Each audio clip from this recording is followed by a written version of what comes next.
my experience of the banking crisis as it affected my country and the steps that we took and the lessons that we learned. I'd like to thank you for the opportunity to speak to you. And I do hope that in the next 20 minutes or so, I should be through and then take questions so that we can address any particular areas of interest that you may have.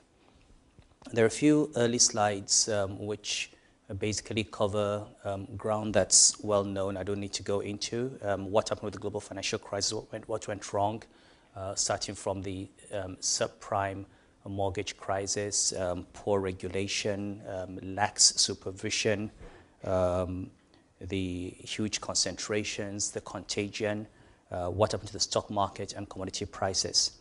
Now for us in Nigeria, we didn't have any first round effects because our banks were not linked in any way to the international markets directly, but we did suffer from second round effects, the price of oil crashing. As you know, at one stage before the crisis, oil prices had gone up to $147 a barrel.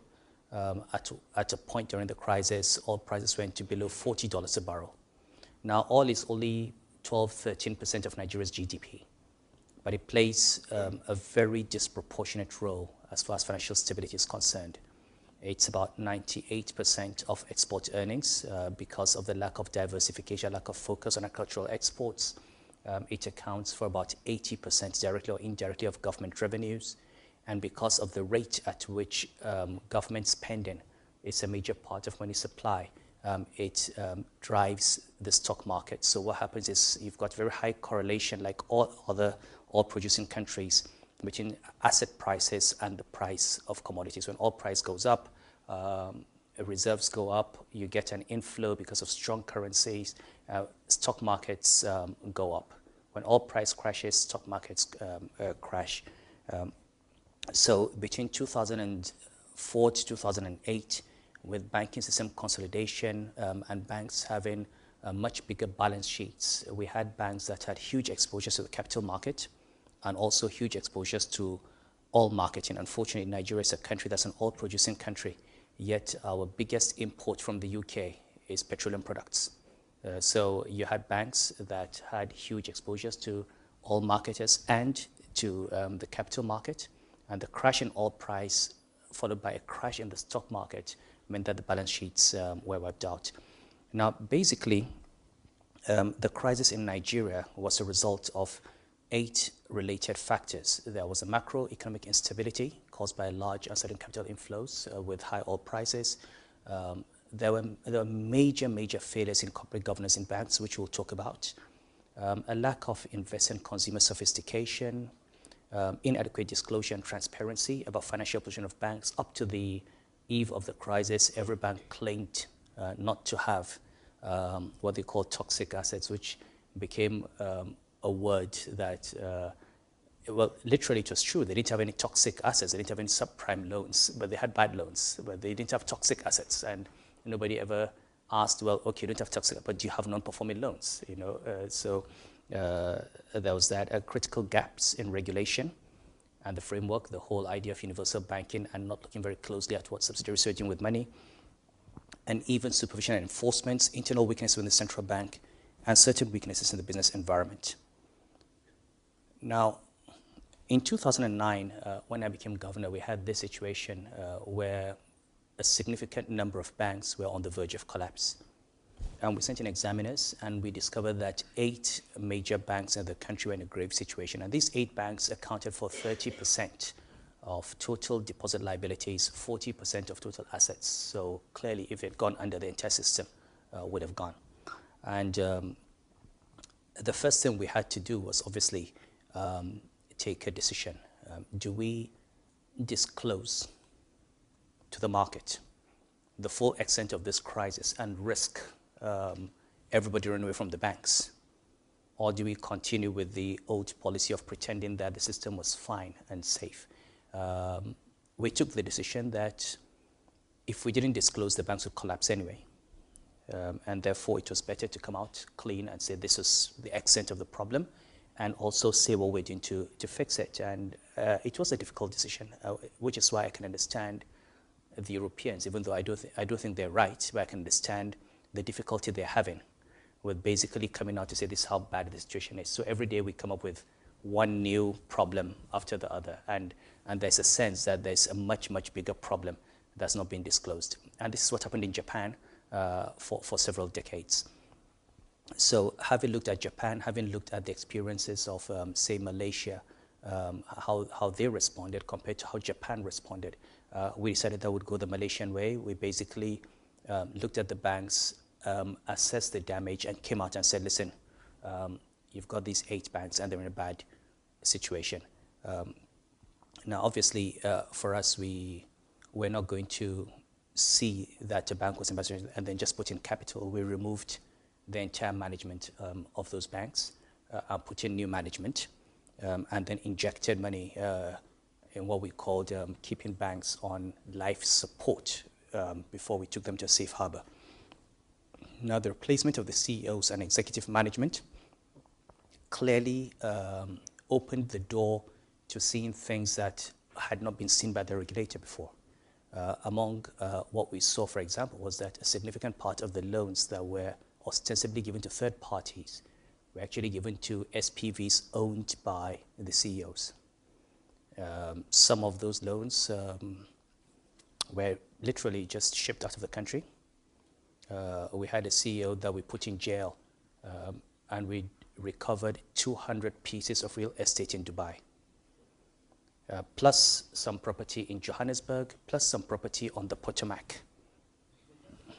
You know, in addition to what she had in Nigeria, and this was maybe the richest woman in the country, one of the richest women in Africa, and basically touted as a leader of business. So we did have these situations.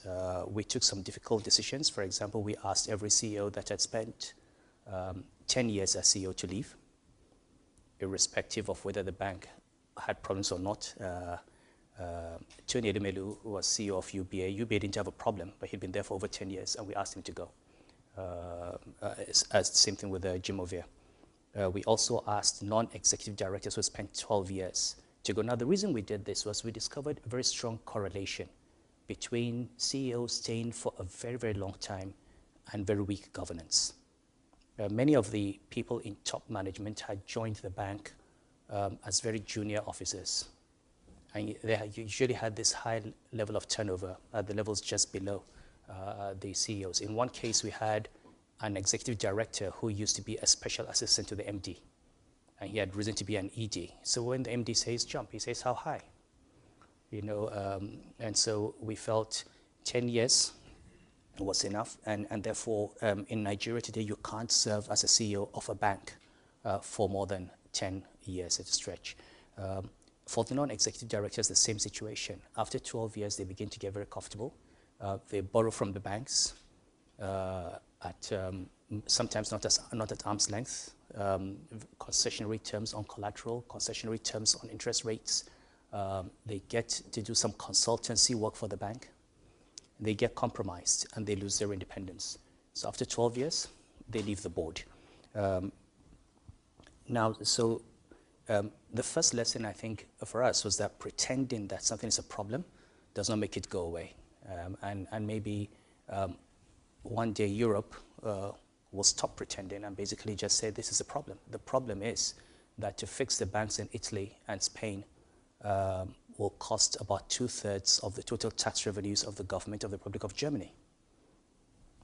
Now, it's a bad problem, but somebody has to find the money somewhere. So it's actually better to think of where the money will come from. And as you'll see, what we did was to fix the banks and then make the banks pay. So we have a long-term bond taken by AMCON, and for the next 10 to 12 years, every bank in Nigeria contributes to a sinking fund. So the banks are going to pay the cost of the cleanup. You know, so that's it. Okay, second lesson is that central banks, especially in emerging markets, need to have a role beyond traditional rules ascribed to them. And I think this goes beyond emerging markets. We're seeing that even in the developed world. The UK today has what it calls a funding for lending program, which basically is about the central bank giving low interest funding to banks so that they can lend to SMEs. So that's beyond traditional monetary policy, and this is one of the things we had to look at, because at the heart of the crisis in Europe and America and in Nigeria is the fact that banks have moved away from their core function of intermediating savings into the real economy. And the question remains, how do you make sure after fixing the banks that they don't go back to lending to the capital market, lending to the real estate market? How do you get them to lend to agriculture? You've got 42% of Nigerian GDP being agriculture. Before the crisis, banks were lending less than 1% of their portfolio to agric. And therefore, the whole idea of the central bank working with the Ministry of Agriculture, have a proper value chain transformation program so that agriculture becomes profitable and commercially viable, so that banks can lend to agriculture becomes important. It's no longer possible to just sit down and tell banks to lend to agriculture and preach to them or criticize them for not lending. The real risk issues have to be addressed. If you have a rice production at 2 metric tons per hectare, when in Eastern Africa it's 6, and in Asia it's anything from 10 to 14, you're never going to produce rice that will compete with imported rice from Thailand or imported rice from China. So you've got to address real productivity issues before rice becomes commercially viable and competitive. If you're producing cassava and you don't have production of starch or finished or ethanol near the farms, what happens is you transport huge amounts of cassava for hours, and you're just transporting water, and the business model is not viable. So Nigeria today is the world's largest producer of cassava. Nobody knows that because we don't produce any ethanol, we don't produce any starch, we're not in the value-added segments. Now we have investments coming in near the cassava farms to produce starch and ethanol. I don't know how many of you know that Nigeria is the world's largest importer of tomato paste. It's a population of 167 million people. We produce tomato, but 50% of it gets lost between the farm and the market. There's no investment in storage. There are no processing plants near the farms. So we import tomato paste from China. And what we don't import from China, we import from Italy, from a company owned by the Chinese. So it's a big problem. I mean, why should you import tomato paste? Nigeria is an exporter of crude oil, and we import petrol. So there are major structural problems. I always say I come from a country that specializes in exporting what it does not have and importing what it has. So we import petroleum products, we import food. Okay, and what do we export? We export electricity to Niger, because they have, if we don't, they'll build a dam on the Niger. So we don't have enough in Nigeria, but we have to export to them.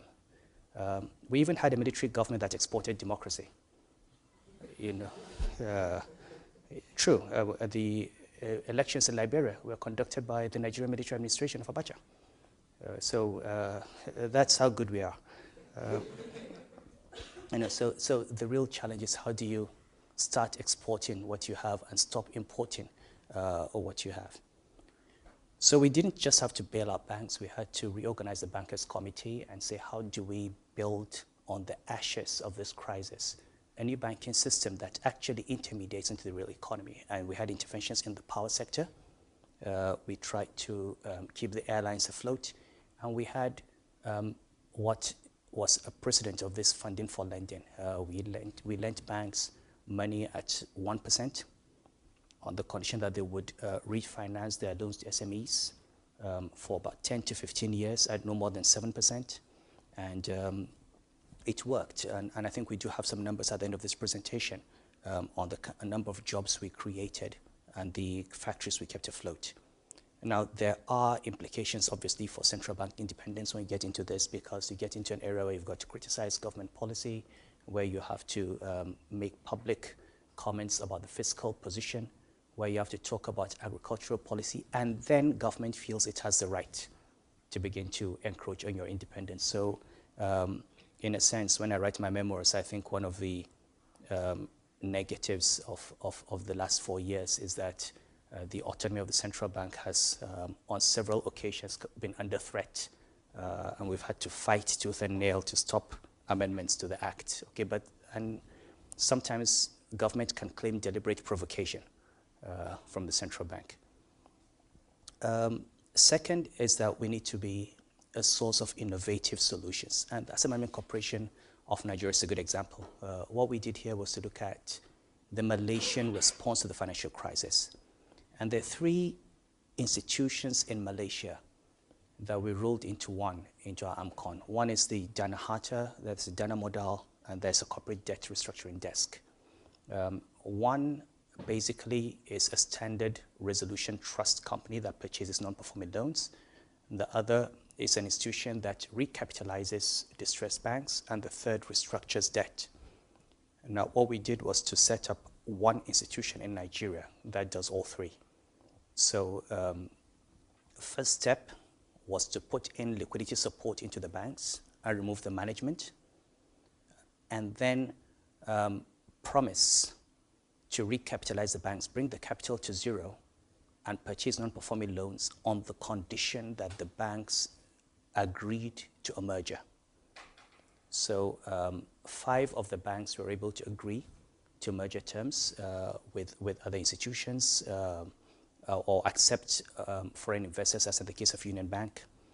And what we then did was AMCON purchased the non-performing loans, and the gap below zero was filled by AMCON, and then the new bank topped up.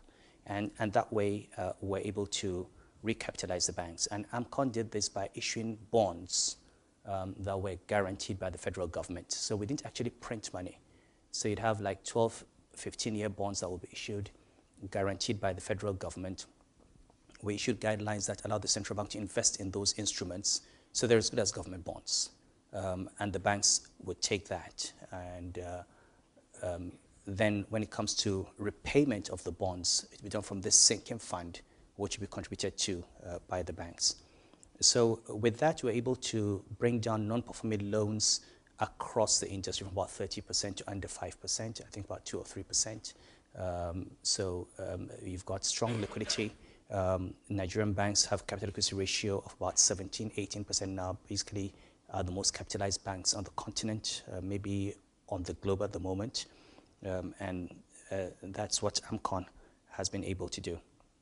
So the key thing with AMCON is that it was able to do all of this, fix the banks. We've just finished an FSAP with the IMF. They're fine with what has been done. But most important, we did this at minimal cost to the taxpayer. And while the banks may complain that they were not all responsible for what happened, our justification is that if those banks had gone under, everybody would have gone under, and therefore a bailout. And I think this is true of Nigeria and true of the rest of the world. I mean, if RBS had not been bailed out, if America had not bailed out Citibank and all these banks, everybody else would have gone under. So in a sense, a bailout for 2 or 3 banks is a bailout for an entire industry, and therefore the industry should pay for it. That's the moral of it. The fourth lesson is universal banking. I think this was something we all fell in love with, and typical of emerging markets and Africa. When something catches the fashion in Europe and America, it becomes fashionable everywhere. So universal banking became a fashionable thing, and everybody adopted it. But what does it do, basically?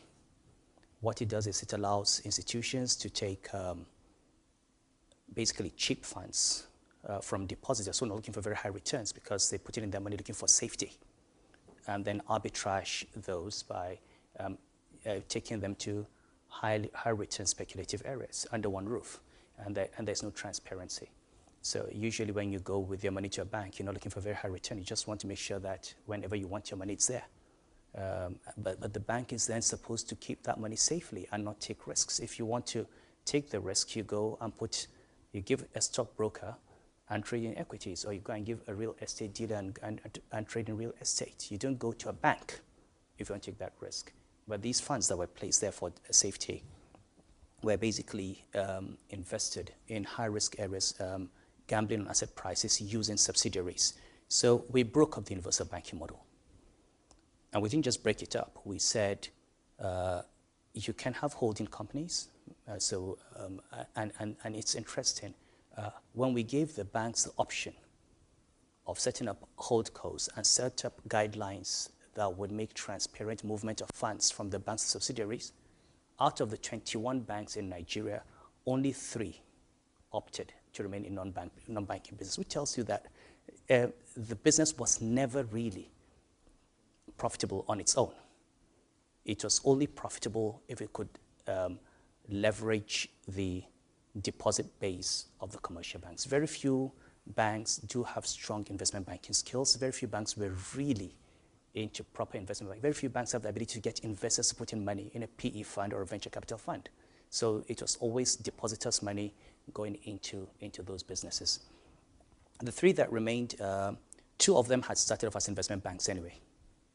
So FCMB used to be First City Merchant Bank, so it already had a strong investment banking franchise. Stanbic had IBTC, which was already a strong investment bank. The only other bank that never really had a strong investment banking franchise was First Bank, which has remained a holdco.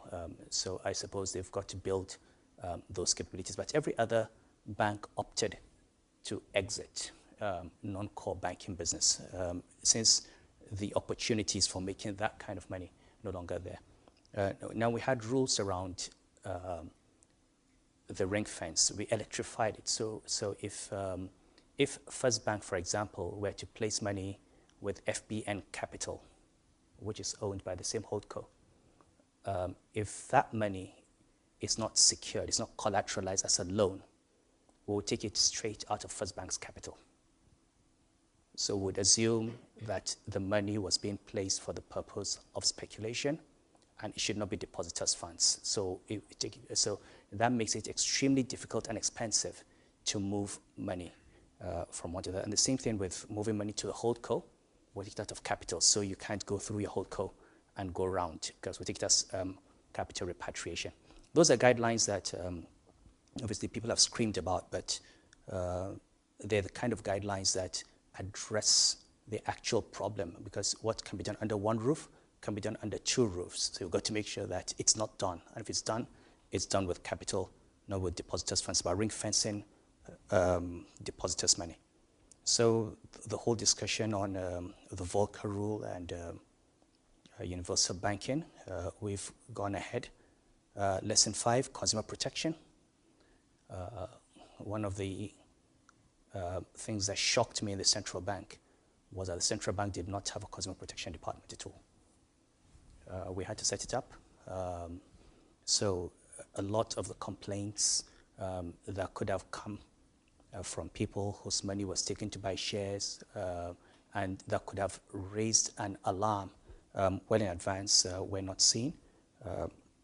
So working on that and getting banks to set up consumer help desks, reviewing the guide to bank charges and so on.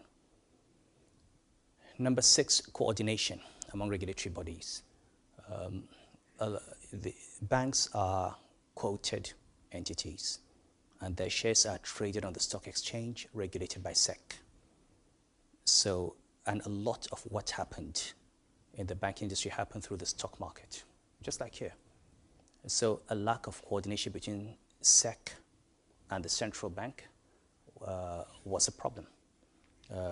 The whole idea of margin lending, stockbrokers just taking money from the banks, manipulating share prices for banks, buying shares for bank chief executives that they knew were not transparent. All of that happened because of a lack of coordination between the banking system regulator and the capital markets regulator. So what we've done is to strengthen the Financial Sector Regulatory Consultative Committee, which has central bank as chair, also has SEC, NICOM, the insurance regulator, PENCOM, the pensions regulator. We have the stock exchange DG as an observer. We have the Corporate Affairs Commission also as an observer. And basically, that is a forum where we now begin to share information. And what we found is that those banks that had the major problems were also banks that had issues with SEC, and we're not aware of that, which is typical. If you have a problem with one regulator, you usually have a problem with other regulators. But if you don't compare notes, you don't get a full picture of how bad the governance issues are with these institutions. Secondly, for cross-border supervision, we've set up our West African College of Supervisors, where you have directors of banking supervision of all banks, all central banks in West Africa meeting, and it's now been upgraded to the African College of Supervisors. So this is something that we led as Nigeria, and it's becoming extremely useful because these colleges now meet twice a year at the continental level, 4 times a year at the regional level, and they talk about problems within their country. We actually conduct joint supervision now, certainly with Nigerian banks that have subsidiaries in African countries. We go there and conduct joint exercises with the central banks in those countries and share information in a manner that was not shared before the crisis. Lesson number 7 is that individuals must be held accountable for their actions. We've had a number of banking crises in our country, and they keep coming back every 10 years or so. And a lot of the time, what happens is bank chief executives and management basically give loans carelessly to themselves or to their friends. The loans are not paid back. The banks fail. NDIC takes over the banks, and you wake up one day and you're told that the bank has failed. Now, I say that banks never fail. They're killed. It's like seeing a man whose throat has been slit, and you say the man died. He didn't die, he was slaughtered. And there was a murderer somewhere. Someone is responsible for bank failure. Somebody gave those loans. Somebody borrowed that money and did not pay. And in many countries, these borrowers end up not paying. The banks fail. They move on to borrow from other banks. They become senators, they become ministers, they become governors. Okay, and the only losers, the real losers, are the depositors, usually very poor people who have kept their life savings, hundreds of thousands of them. People have died in countries from failed banks. All their savings have gone. Children thrown out of school because school fees have gone. People can't pay medical bills because their accounts were locked up in banks, and they woke up one day and those banks failed, end quote. Now, I think what has changed is that people know that, first of all, bank failure is not inevitable. You can save banks. But you don't just save banks, you hold people responsible. In 2009, when we stepped into those banks, one of the first things we recognized was that there were a number of vested interests, very rich Nigerians. I don't know how many of you were following Nigeria in 2009, but one of the first things I did was to publish the names of all those who owed banks 250 million naira and above. The companies, the directors, the shareholders. It's a list of who is who in Nigeria. Because those were the very people that were going to fight the reforms. So let everybody understand that these rich people, okay, had built their wealth on depositors' funds that they had not paid back, okay? And then we went after them, stopped them from traveling out of the country, and forced them to go and sit down and negotiate restructures. Now, when they didn't, and AMCON took over a few weeks ago, I think 2 months ago, we now published the names of all those who owed AMCON beyond a certain amount and stopped Nigerian banks from lending to them.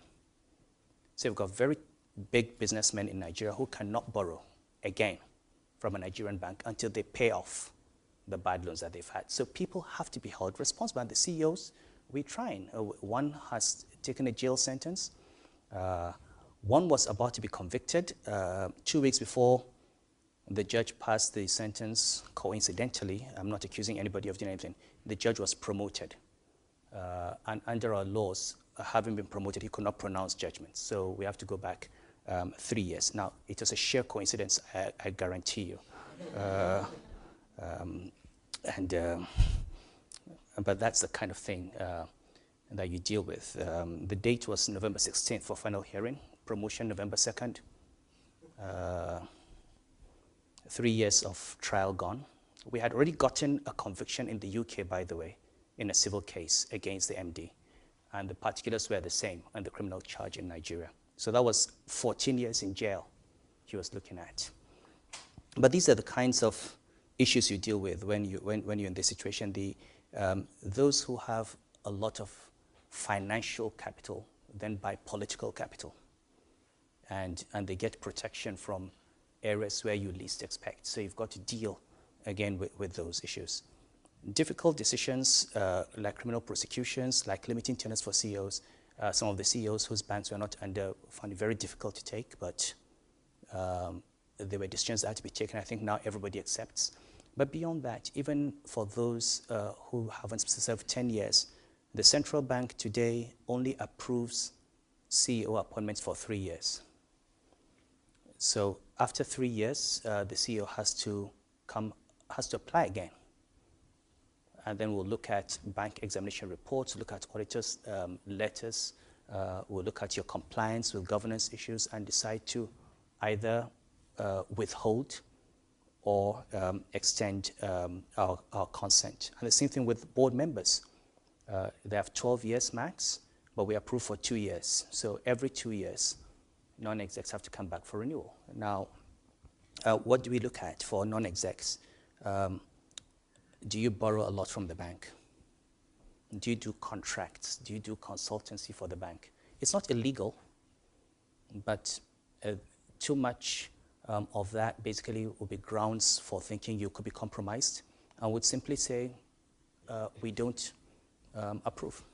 You know, I mean, it's not a criminal. Nobody is accusing you of anything. We're simply not giving our consent because it goes into fit and proper. So gradually we're getting people to understand the meaning of independence, the meaning of strong governance and how critical it is. IFRS adoption is mandatory. I don't know how this is going to help risk management, but we're proceeding with it.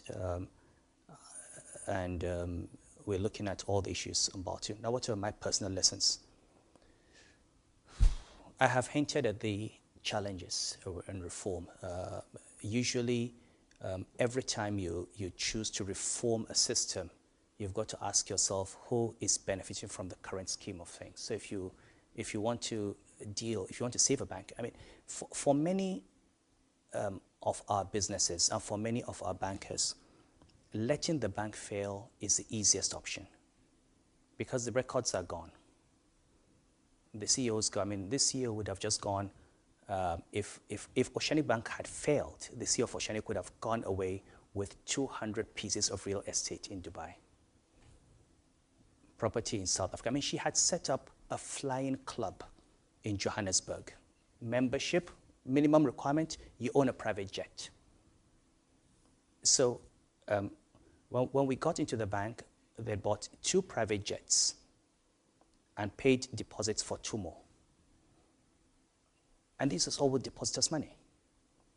Okay, so nobody knew what was happening in the banks until we started publishing the information. So, but of course, these are people who then, because of the nature of their wealth, have very strong political connections. They've contributed to political party campaigns. They have friends. They have in-laws. They have relationships. And therefore, at every point in time, you're getting stumbling blocks. So you need to understand who are those who benefit in. Their friends who had borrowed money. And when we started, I remember this joke when I was going in when we're licensing Islamic bank, and people were complaining about non-interest banking. And somebody said, hey, why are you guys complaining? We've been having non-interest, non-principal banking for a long time. You know, people, so this is at least they're paying back the principal, people were not paying back interest and not paying back principal, and banks were collapsing. So, and those are beneficiaries of the system, so that was one. The second is the international connections. At the beginning of the reforms, when there was so much noise domestically, I knew there was going to be a lot of pressure on the government to intervene on President Erdogan. And it was very helpful at that time to have the Americans and the British and the French, basically just mentioned to the government that, you know, what your central bank is doing is the right thing, because African governments do listen. And you've got to just use the politics as well. I get the IMF, get the World Bank to say to them, please give this guy a chance. We got the EIB to come in, to extend loans to Nigerian banks and to announce that they were doing this because they supported the reforms. We got the IFC to basically make public of its lending to Nigerian banks and also say this was support for the reforms. So the government itself was torn between its domestic comprador allies who basically have always lived on one form of rent or another, whether it's all subsidy or loans that they don't pay from banks. That's how people make money. You know, in Nigeria, we talk about the private sector, apart from Dangote and the multinationals. The private sector, people who have money who don't work in government. Now, they probably don't employ anyone. They have no production. You know, they have a briefcase, an office, somebody who does protocol for them, and billions of naira that they've made, or billions of dollars, from subsidy, from tax breaks, from loans they've taken and not paid back, and so one form of rent or another. So when people tell me the private sector, I say, where is your factory? How many people do you employ? But they're private sector. They call themselves organized private sector. Organized, you know? And so you've got to understand that. Now, so you've got to work the politics as well. And lesson 3, pick and choose your battles, and also the team. There are many battles that I walked away from. When we removed the bank management, we had the option of removing the entire boards. I didn't want to be fighting management and shareholders at the same time. So we left the non-executive board. Now, in some banks, it was useful. They helped us in the mergers. In others, they became stumbling blocks. And we had to nationalize those banks ultimately through AMCON because they were just difficult. They were the ones who were the problem, not the management. Also, one example of picking the team is lawyers. In 2009, and I say this, we had very strong reservations about the Attorney General and the Minister of Justice. We didn't think we could rely on him to prosecute. So I basically went to the president and said, I don't trust your Minister of Justice. And he said, so what do you want? And I said, I want to appoint the lawyers that will prosecute the bankers. The central bank will pay. I want him to give the fiat. And the president basically ordered him to give the fiat. So if we did not have the lawyers prosecuting the bankers, we would never have convicted any of them. You know, because in the course of having removed the bank MDs, when one of them had disappeared from the laws, we had credible information that she had meetings with the Minister of Justice. Okay, and therefore we could not trust that system too. So you've got to pick your battles, and you also have to have a team that will fight those battles and be in control of that team. A number of outcomes, I think we'll have that in the presentation. IMF has just done an FSAP, basically endorsed all actions taken. We have macroeconomic stability, GDP growth remains robust. Inflation is at 9% January, which is the first time. Actually, it's lowest in 4 years, Sadiq, not 18 months. It's reserves that are the highest levels in 18 months. We've had interventions in power, supported 698 megawatts of power generation, saved interest. The SME loans created about 14,000 new jobs, increased capacity utilization, and so on. And we're having complementary reforms. I wondered if you could touch upon the role of the sovereign wealth fund that also came as a result of all the ongoings in fiscal discipline in Nigeria. Okay. Well, SWF has been something that's been pushed by finance ministers for a number of years since, I think, going back to 2000 and 2005, there has been an ongoing discussion. Now, the major problem with the SWF is a constitutional problem. The way Nigeria is structured, government revenues in the federation account have to be shared to 3 tiers of the federation: federal, state, and local. So technically, the Nigerian federal government cannot save on behalf of state and local governments without their consent. And the Sovereign Wealth Fund would have meant the federal government saving on behalf, forcing the states and local governments to save. And that has been the major stumbling block, because the governors just want to have their money and spend it. At the federal level, obviously, we know the implications of not having savings when oil prices are high. We all know that the economy benefited during the crisis from the reserves that have been built up in the time of Obasanjo, the second term of Obasanjo. He had left about 50 billion in reserves. Actually, up to Erado's time, to be built to 62, and then oil prices crashed, and we used those savings. But the state governors want to spend their money. And there's this whole debate over how much. Okay, so I think they've got $1 billion. We should have had much more in the Sovereign Wealth Fund, but it's $1 billion that has been negotiated. Now, the SWF is structured to have 3 components. One is the normal stabilization fund to be used in the event of a crash in oil prices. The other is an intergenerational fund to be kept for next generations. And the third, which is strange, it's an infrastructure fund to be invested not in infrastructure abroad, but in infrastructure within Nigeria. But that has not yet taken off. But it's $1 billion. It's a very good concept in my mind.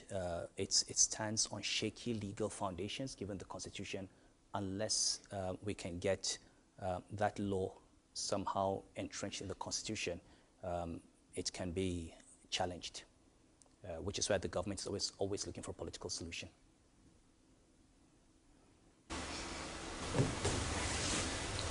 Mr. Sanusi, thank you for coming.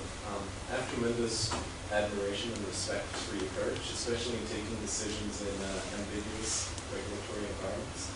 And my question is more from the perspective of investors and entrepreneurs. While these are tremendous reforms, how do you ensure that they don't rely on the brilliance of, a couple of individuals? Are there steps you can take to help institutionalize them and make sure that they're long-lasting beyond different tenures? Well, it's difficult. In a sense, the institutions are there. I mean, if you look at, apart from the AMCON Act, for example, we didn't have to call on any new law to do what we did. So the central bank is there, the Central Bank Act is there, BOFE is there, the powers are there. So in terms of institutions, you have them. I think it's extremely important that in selecting public offices, people select the right people for the job. And I suppose the question is, when the next governor is being selected, is he going to be selected based on his ability to continue with these reforms, or based on loyalty to a political administration? And that is beyond anybody's. It's really the president's decision. All we can do is advise. Ultimately, no matter how strong, people talk about institutions. I think I've heard this thing. I think it started with Obama, and then it was very good for African leaders. Obama said Africa doesn't need strong men. It needs strong institutions, and therefore every week African leader quotes Obama, but the truth is, no matter how strong your institutions are, they can be weakened by weak men. A central bank is independent on paper. If the governor is not independent, the bank is not independent. So it's a combination of keeping the law and the autonomy of and the integrity of the institutions, but also getting people that match the institutions, at the right time. I may well be a governor that's suited to a crisis environment. And after the crisis, my temperament may not be the temperament of, the normal central bank governor. It gets very boring. I'll get bored. I'm getting bored actually right now because there are no fights. There are no more battles. Inflation is down. Exchange rate is stable. Reserves are going up. And I'm actually getting bored. So maybe it's time for me to go, but you will, whatever it is, you will need someone who will continue to keep an eye on those. The good thing is we've worked with the bankers committee. So in a lot of what we've done with the banks, we've gotten the bank CEOs to buy into it. And I keep telling the bankers it would be a major disappointment if after I leave, they tear around and abandon this progress we've made on governance, on risk management, and so on. The lady. Hi, I'm from South Africa, and I actually want to ask you about this. The point that you mentioned about choosing battles. So I happen to be working in Nigeria in the banking sector when you came into, when you started the reform. And one of the things I noticed in the banks is that they are run by some of the most powerful people, as you've said already, in Nigeria. And I wanted to ask, at that time, sort of what gave you this confidence that the reform would actually succeed? Because you're already saying that there were strong ties with, the politics, and it could have happened that, you end up being a victim of the system if all the powerful stakeholders turn around you. And surprisingly, it worked. But I just wanted to know when that visionary came from, that sense of... It was a risk. I knew very well in taking the steps I took that I could well be the shortest lived central bank governor in Nigeria. I could easily have been sacrificed. I think in a sense, okay, maybe when I write my memoirs, some of these, but I'll tell you about a meeting I held with the president when the reports first came out, because, first of all, it was important to have the support of the central bank. And I remember going through that report with the entire management of the central bank, just me and the 4 deputy governors, and then the MD of NDIC and his executive directors, and agreeing that given the enormity of this, we had to act on 8 banks. But we also knew that if you moved on 8 banks, the system could collapse, so it was a risk. And I remember after the meeting, I took the decision, and I went around everybody, one after the other, to get their consent. I said, I want everybody to go and sleep on this and come back tomorrow. So I gave them 24 hours, and we came back. And I went again, one after the other, to ask if after sleeping over this, you still believed in this, and they said yes. And I said, are you willing, each of you, to commit to me that if I go to the president and he says no, we will all resign? And I got everyone to say yes, they would resign. So I went to the president knowing that if he said no, he was going to have a resignation of the governor and deputy governors of the central bank on his head. And I knew he could not handle that politically. Okay, so it was something I was ready to use if he said no. Okay, now I went to the president and gave him the scenario. I said, this is the situation, and you basically have 2 options. One option is to just do what the government has always done. Just say these banks have failed. Okay, and let these guys walk away. The bank CEOs, the EDs, the borrowers, and then have depositors lose so many 100 billions of deposits. The second option is I want the authority to put in 400 billion naira into these banks, but to go after the management and the borrowers. And this is our recommendation. And the president said he agreed. Now, I then said to him, these are your friends. They funded your party. You're going to get calls from generals, from traditional rulers, from party leaders. Are you sure? Because I don't want to start and have you call me up and tell me to stop. And then I don't stop, and we're out. And he gave me his word that he would not interfere. So I had the president's full backing, and once I secured that, that was fine. But there was something else that President Erdogan did, which I remember very well. I was about to leave, and he said, Governor, come back. I said, are you going to do this alone? Who do you need in government? So, well, I need the police for protection of my people. I need the SSS to make sure these guys don't leave the country. I need the EFCC to prosecute them. And you know, he just said, well, sit down. And he called the Inspector General of Police, the chairman of the EFCC, and the DG SSS. And they all came into that office one after the other while I was there. And he said, you know this man? They said, he has an assignment. I want you to do everything he tells you to do. So effectively, I had these three institutions working with the central bank. And he fell sick shortly after that. I went to Saudi Arabia. And knowing, you know, these are all police officers, so they work on the last order given, you know. So I had this fortunate situation where the president was sick. The new vice president didn't have the executive powers. So he was in Abuja, but he could not overturn the order given to the president as long as the president was alive. So I effectively had the authority to do everything we did before that transition was concluded. You know, but it was a risk. And, you know, my view was if we didn't do it anyway, the system would collapse. It was just a matter of time. So it was actually better. If it was going to collapse, let it collapse immediately. You know, otherwise, I would save it. So. My name is Mose, and I'm from Zimbabwe. And naturally, I mean, listening to all the things that you've said, I admire your bravery. And I hope more African countries will have brave men like you come and change institutions. But my question is more on the fact that when we have poorer institutions and poorer systems, people who benefit from those tend to viciously protect them and hope to perpetuate them.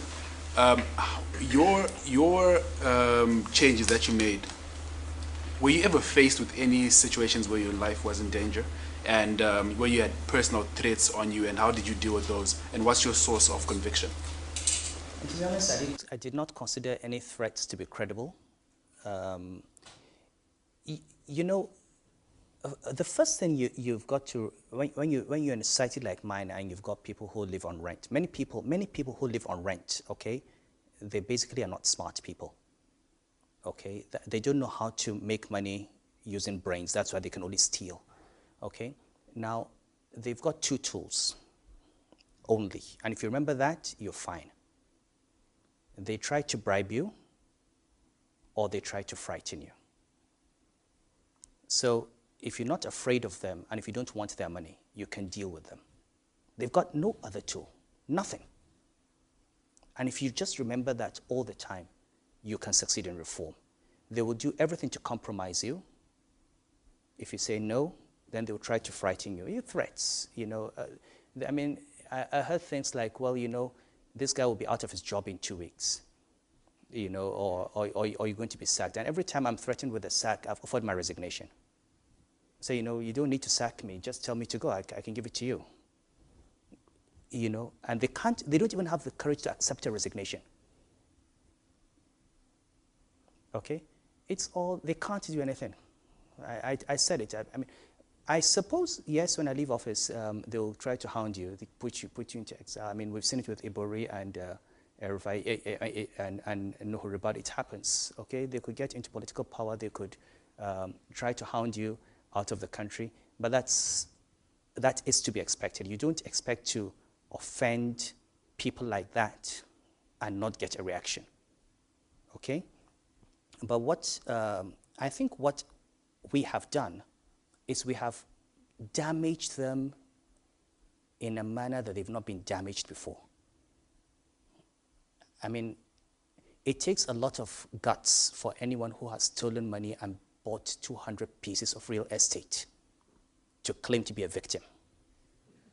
I mean, even in Nigeria, because I mean, by publishing that that list, you know, with addresses, you know, and going to court and having her sign to forfeit those assets and therefore admit that she actually owned them, you know, it would take a lot of courage, you know, for her to come after anybody anytime or for anybody on her behalf. And basically, I think it's that damage that hurts more than anything else, you know. I mean, it's like with the National Assembly, the whole issue of 25% of overheads. Yes, they're angry, but what can they do? What can you do when you're confronted with the facts that the National Assembly takes 25% of the overheads of the federal government? I mean, the facts are there.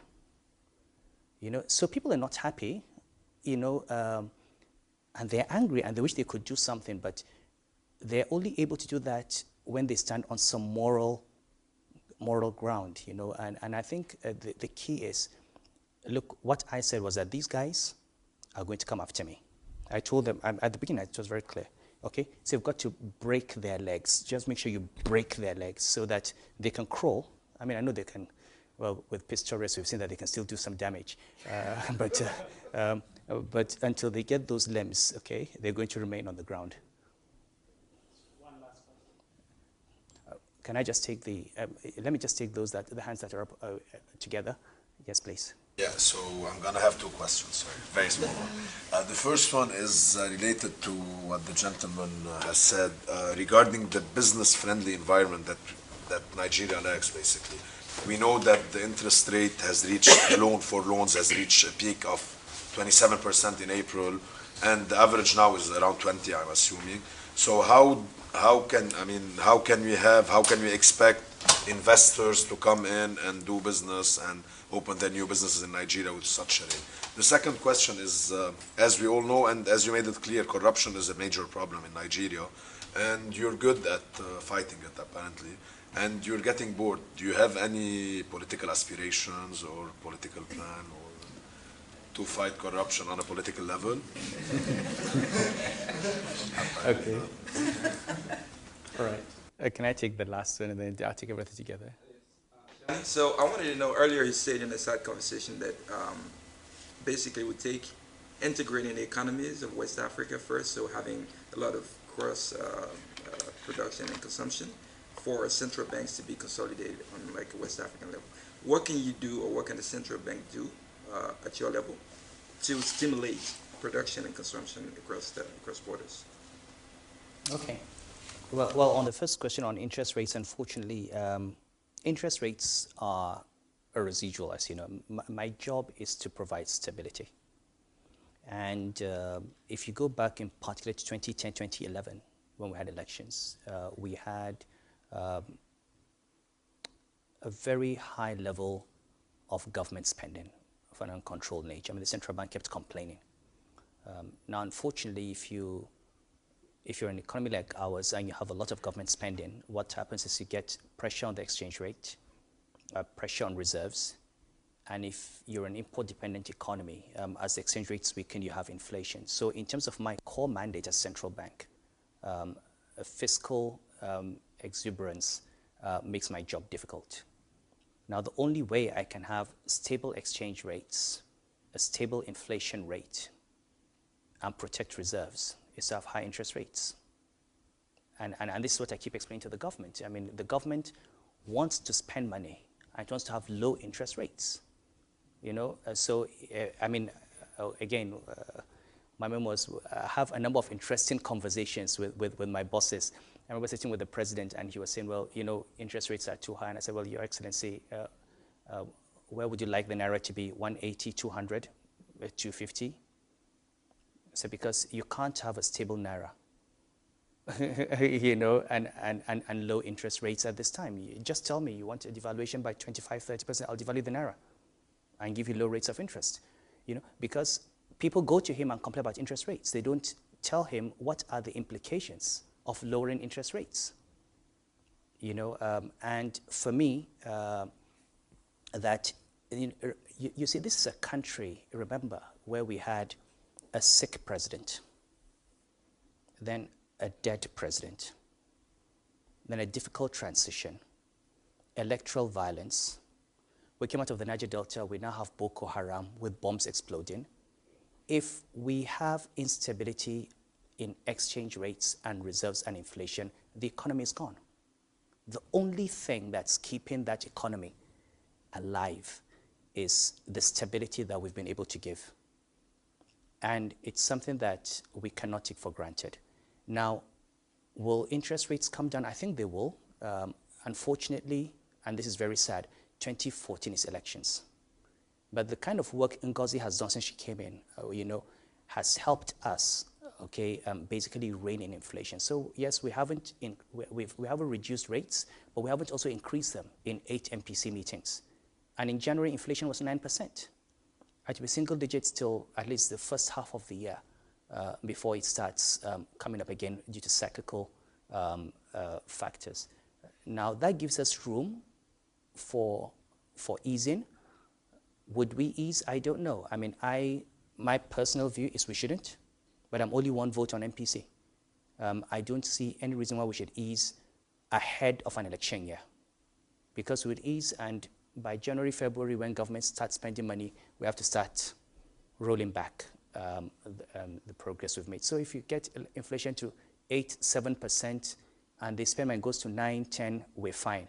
But if you start easing and get to 10, and then you start looking at 12, 13% inflation, you then have a problem. So that's it. Now on corruption. You see, corruption is a problem. But I have a certain theory that corruption is not the biggest problem in Nigeria or in Africa. It's the nature of intervention that corruption invites. And I'll explain. If you look at emerging markets, if you look at Indonesia and Malaysia and China, these are economies that are growing, and there's a lot of corruption in those economies. So the idea that corruption in itself gets in the way of growth is something that I don't agree with. Okay? My example always is, if you come to Nigeria and build a 2,000 megawatt plant of electricity, and you give some public officers 10% of it, it's corruption. It adds to the cost of services. But the intervention of bringing in 2,000 megawatts of electricity, creating factories, creating jobs, creating incomes, the benefit to the economy far outweighs the cost of the 5, 10% that you've put in corruption. Now, if you bribe a government official so as to pay you subsidy for petroleum products that you do not bring in, or if you bribe a government official so that they can turn their head around while you're stealing crude oil and selling, that's a different ballgame. If you bribe a government official so they give you a contract that you do not perform on, you don't build the road, you don't build the bridge, you don't build the port, that's a different matter. So the more we focus on how much money public servants are making, without looking at the great damage of ministers being in office for 4 years and delivering nothing, the less we miss the point. If you're a minister of works for 4 years and you've not built a road, and simply because you belong to the right political party or have loyalty to the president, after 4 years you get reappointed a minister, we kill the country. If you're minister of power for 4 years and you've not generated electricity, if you're minister of agriculture and you've not improved agricultural productivity, at the end of the day, we've got to start asking, what are people in office supposed to do? If you're governor of central bank, what is the rate of inflation? What is exchange rate? People tell me I'm not loyal to the government. And I say, how do I prove my loyalty to the president? Get into bed with him? I mean, what does that mean? You manage inflation, you fix the banking system, you fix exchange rate, what else do you want? Now, people need to start asking, what is a minister supposed to do, what has he done? So I think we should fight corruption, but far more important, we should fight mediocrity and incompetence. And that is the biggest problem.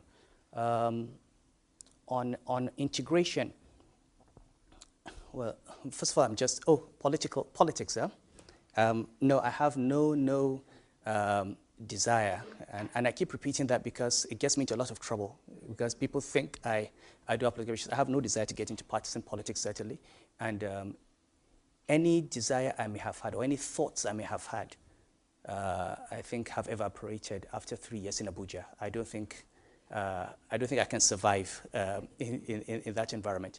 But you see, on integration, it's really about the right economic policies and about Africa thinking. Look at Europe, okay? You've got the political borders. But when a German investor is thinking he doesn't think of himself as being constrained by the border of Germany. He thinks of Europe. Okay, he sees Europe as a market. And I think it's about our beginning to think beyond political borders. I give you the example of Niger. Niger is to the north of Nigeria, 20 million people. Only 15% of the land is arable. Now, for me, that is a great opportunity for Nigerian agriculture to feed a neighboring country and sell, rather than have Niger wait for France and United Nations to come for aid. Okay? Now, is it one-way traffic? No. You've got telecoms fiber, transatlantic, coming from Algeria all the way to Nigeria. It's in Niamey. Now, if you want fiber in Kano or Maiduguri in northern Nigeria, it's much, much faster and cheaper to get it from Niger than to transport, to build 1,200 miles of cable from Lagos. Okay? So integration, okay, actually becomes easy when you can keep making the economic arguments, arguments for it. You've got oil in the Niger Delta, yes, but you've got oil being produced in Chad, in Cameroon, in Niger, in the Chad Basin, which means there's oil in the Chad Basin in Nigeria. Produce all there. Okay, build refineries there. So, and if you build a refinery in southern Nigeria, you could basically build pipelines to Cameroon, build pipelines to other parts of Africa. You know, so basically, it's about specialization. Nigeria should produce, for me, all the petroleum-based industries in West Africa, and we should be able to sell to those countries, and we should be able to import as well from those countries and treat parts of Nigeria as landlocked. So it's about African leaders thinking in terms of specialization, in terms of building infrastructure, in terms of human capital. Final point. If you take Africa as one market, okay, you'll find that most of the goods consumed in Africa are produced in Asia. Okay? But 90% of those goods can be produced in Africa using African raw material and labor. Why does any African country need to import textiles and fabric from China with all the cotton in Africa? Why do you need to import tomato paste? Why do you need to import petroleum products? Why do you need to import plastics? I mean, basic industries. Chinese labor, the costs have gone up in the last 30 years. Labor costs in China are 3-4 times what they were 2 decades ago. In 1960s, 70s, China had an advantage of having cheaper labor than Africa. Now labor in China is far more expensive than Africa. Where does China beat Africa? It's the technical and vocational skills, productivity, and infrastructure. So what Africa needs to do is build the infrastructure, build the technical education, and see China as competition. I've always said it. Take away the manufacturing from China. Let the Chinese firms come and produce on African soil, okay, and sell to the African market and export from African soil. And that way you preserve foreign exchange, you create a domestic market, you expand consumption demand, and you expand GDP. But so long as you keep importing these goods, you're not going to have the structural change that you need to move out of poverty. You're going to continue to produce. So what happens now? China takes raw materials from Africa. They buy cotton. They buy, they take solid minerals from Africa. They buy commodities. So it's the old imperialism again, okay, where Africa is exporting raw materials and importing finished goods. So the real change we need to have is how do you begin to produce those goods on African soil, take away that manufacturing from China, okay, or from Chinese soil to African soil, create jobs on Africa and export from African soil. That is the direction I see for Africa and African development. Without it, frankly, we still have a long way to go. World.